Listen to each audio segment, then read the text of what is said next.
Hello everyone. I hope you all are doing well. My name is Vanshika Bhasin and today we are going to continue from where we left off in our last segment, French Revolution. These are the answers to the question I asked in my last segment. इसलिए जिन्होंने भी French revolution part 1 की video नहीं देखी है एक बारी please उसको जाके देख लीजिए ताकि ये वीडियो आपको क्लियर हो जाए. आज हम पढ़ेंगे from the abolition of monarchy and France becoming a republic nation से लेके राइज ऑफ नेपोलियन बोनापार्ट और एंड में मैं आपको दूंगी एक क्विक समरी सो दैट आप एग्ज़ाम से पहले अगर एक बारी उसको देखें तो आपको सब कुछ क्लियर हो जाए. Before we move along, please subscribe to Knowledge Share so that you can get regular updates of our videos. And online and offline classes from standard 8 to 12th are in full swing. Along with this, special classes and subject specific classes are also being conducted. For more details, please contact on the number given. You can also connect with us through our app Knowledge Share and on Instagram @knowledge share. So let's begin with the abolition of monarchy and France becoming a republic nation. अब Louis XVI started having secret negotiations with the King of Prussia. अब ये जानते हुए भी कि France की population अब काफ़ी अवेयर है, उनको अपने राइट्स के बारे में पता है और वो रिबेल भी करने लगी है, फिर भी Louis XVI started having these negotiations with the King of Prussia. तो होना क्या था? नेशनल असेंबली ने कर दिया war declare against Prussia and Austria. अब आप पूछेंगे ऑस्ट्रिया क्यों? ऑस्ट्रिया इसलिए क्योंकि इस टाइम पे फ्रांस की जो क्वीन थी मैरी एंटोनिएट वो ऑस्ट्रिया की प्रिंसेस थी and the population of France was not at all happy with the queen either, इसलिए Austria. Thousands of volunteers joined army, all of them against the king. और अपनी encouragement के लिए वो काफ़ी गाने बनाते थे जिसमें सबसे फेमस गाना था मर्सलाइज which was composed by the poet Roger they Lyell. Please pardon my French pronunciation. और मर्सलाइज जो है वो अब फ्रांस का नेशनल एंथम है. इस टाइम पे काफ़ी क्लब्स भी फॉर्म हो रहे थे जिसमें सबसे फेमस क्लब था जेकोबिन्स और इसका लीडर था मैक्सिमिलियन रॉबेस्पियर. अब ये बहुत इम्पॉर्टेंट नाम है, ये आपको आगे जाके पता चलेगा क्यों. Let's talk a bit about the Jacobin club. अब मैंने आपको पहले भी बताया था कि थर्ड एस्टेट में दो टाइप के लोग थे, अमीर और गरीब. जेकोबिन क्लब गरीब लोगों से बना था और ये रेवोल्यूशन से बिल्कुल भी खुश नहीं थे क्योंकि इनको लगता था सब कुछ मिडिल क्लास के लिए हो रहा है, हमारे लिए क्या हो रहा है. तो इन्होंने 1792 में सोचा खुद कुछ करने का. They planned an uprising and they did something very different. They took the king as hostage and by doing so they abolished the monarchy and France became republic. अब इन्होंने अपने थोड़े रूल्स भी चेंज किए. जैसे कि आपको पता है नेशनल असेंबली ने दो टाइप के सिटीजन स्पेसिफाई किए थे, एक्टिव और पैसिव. एक्टिव वाले वो थे जो वोट कर सकते थे और उनका क्राइटेरिया ये था कि men above 25 years of age who paid the tax equal to 3 laborers wages could vote. But इन्होंने क्या किया कि every man who is 21 years of age could vote. So this was the difference. On 21st January 1793 they publicly executed Louis XVI and Marie Antoinette on the charge of treason. Treason is कि देश से गद्दारी को कहते हैं treason.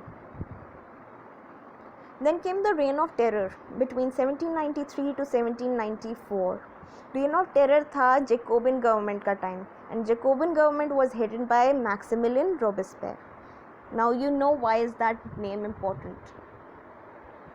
Now Maximilian Robespierre was very strict and his policies were very controlling and he punished anyone who came against. तो जो भी रिपब्लिक के एनिमी थे they were guillotined. अब गिलोटीन ये मशीन है as you can see on the screen. It was invented by Dr. Guillotine and hence the term. Guillotine was used to behead a person as a form of a punishment. Now let's talk a bit about the Robespierre government. He imposed various type of laws. सबसे पहले उसने ceiling impose कर दी on wages and prices. तो जैसे अगर एक commodity 100 रुपये की है तो आप उससे ऊपर नहीं चार्ज कर सकते, that's called ceiling. Then meat and bread were rationed. Then there came a term known as equality bread. Equality bread क्या था कि पूरी कंट्री में सब एक जैसी ब्रेड खाएंगे, नो मैटर वॉट, आपके पास कितने पैसे हैं कितने पैसे नहीं, सब एक ही क्वालिटी के फ्लावर की बनी हुई ब्रेड खाएंगे. So that was equality bread. Then he converted churches into barracks और ऑफिसेस. अब ये थोड़ा गलत हो गया क्योंकि लोगों के फेथ के साथ खिलवाड़ लोगों को नहीं पसंद. सो अभी तक फिर भी लोग झेल रहे थे. This was kind of a turning point.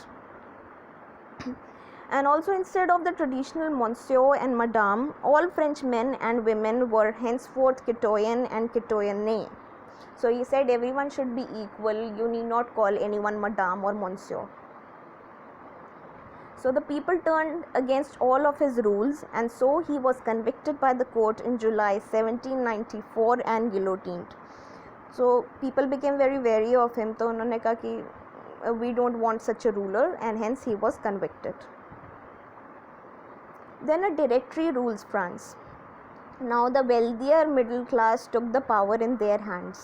एक नई कॉन्स्टिट्यूशन इंट्रोड्यूस की गई जिसमें जिसके पास भी प्रॉपर्टी नहीं थी वो वोटिंग नहीं कर सकते थे. 2 लेजिस्लेटिव काउंसिल्स इलेक्ट किए गए और उन्होंने डायरेक्टरी को अपॉइंट किया. The directory was an executive made up of 5 members and this directory ruled France. So let's talk about women in French Revolution. Did women even have a French Revolution? Let's see. French women have been very active participants from the very beginning. उनको कुछ नहीं मिलता था but they were still very active with the only hope कि उनको कभी equality मिलेगी, उनकी lives कभी improve होगी. उन्होंने अपने political clubs भी बनाए जिसमें सबसे famous club था the Society of Revolutionary and Republican Women. Now let's talk about the role of women in the Constitution of 1791. Constitution of 1791 ने women को passive citizens declare कर दिया था, but उन्होंने कुछ अच्छा भी करा था. उन्होंने state school start कर दिए थे और schooling compulsory बना दी थी for women.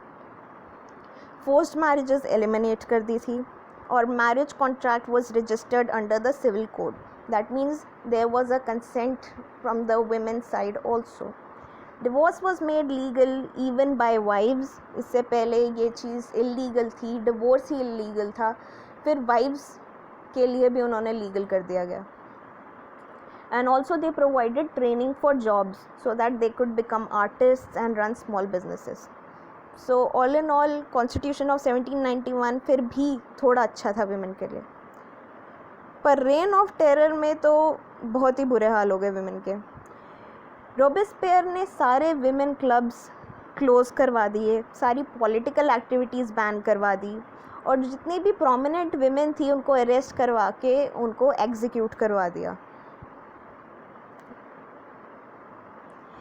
The international suffrage movement continued for around 200 years और 1946 में जाके उनको फाइनली राइट टू वोट मिला. सो जो राइट आदमियों के पास बर्थ से ही था उसके लिए विमेन को 200 साल स्ट्रगल करना पड़ा, but at the end they won the right to vote. Now let's talk about abolition of slavery. पहली बात तो स्लेव ट्रेड क्या थी. तो कैरेबियन जो है वो फ्रांस की कॉलोनी थी और वहाँ पे बहुत इंपॉर्टेंट कमोडिटीज़ ग्रो की जा रही थी जैसे tobacco, Indigo, sugar, coffee. But Europeans अपनी लाविश लाइफ से बहुत खुश थे और उनको कैरेबियन नहीं जाना था, तो लेबर कहाँ से आएगा. Hence started the triangular slave trade between Europe, Africa and America in 17th century.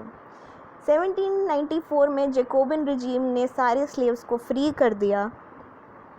चलो कुछ अच्छा किया रोबेस्पियर ने, बट फिर नेपोलियन आया और उसने इसको रीइंट्रोड्यूस कर दिया.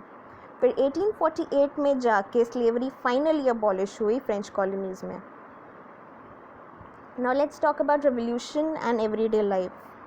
फ्रेंच रेवोल्यूशन ने वर्ल्ड को बहुत कुछ सिखाया है, like liberty and equality. Revolution ने सेंसरशिप अबॉलिश कर दी। इससे पहले कुछ भी लिखना होता था या बोलना होता था, हर चीज़ अप्रूव करानी पड़ती थी। सेंसरशिप अबॉलिश होने से everyone was free to write whatever they wanted. Then came freedom of speech and expression, freedom of press, plays, songs and festive processions attracted people. Now एक डायरेक्टरी रूल कर रही थी France को, तो political situation unstable थी। इसका फ़ायदा उठाते हुए military dictator Napoleon Bonaparte rose in 1804. He was finally defeated at the Battle of Waterloo in 1815. Now as promised, here is your summary. 1774 में King Louis became the King of France. Then 1789 में Third Estate formed the National Assembly. 1791 में a constitution was framed. 92 से 93 के बीच में France becomes republic and the king is beheaded. 93 से 94 के बीच में आया reign of terror. 1804 में Napoleon became the emperor of France. 1815 में he got defeated at the Battle of Waterloo. 1848 में slavery got abolished and in 1946 women got voting rights in France. So this is the whole French Revolution in a screen. Now let's test what you know. When and where was Napoleon defeated? When was slavery finally abolished in France? Name a women political club in France and when did women get the right to vote?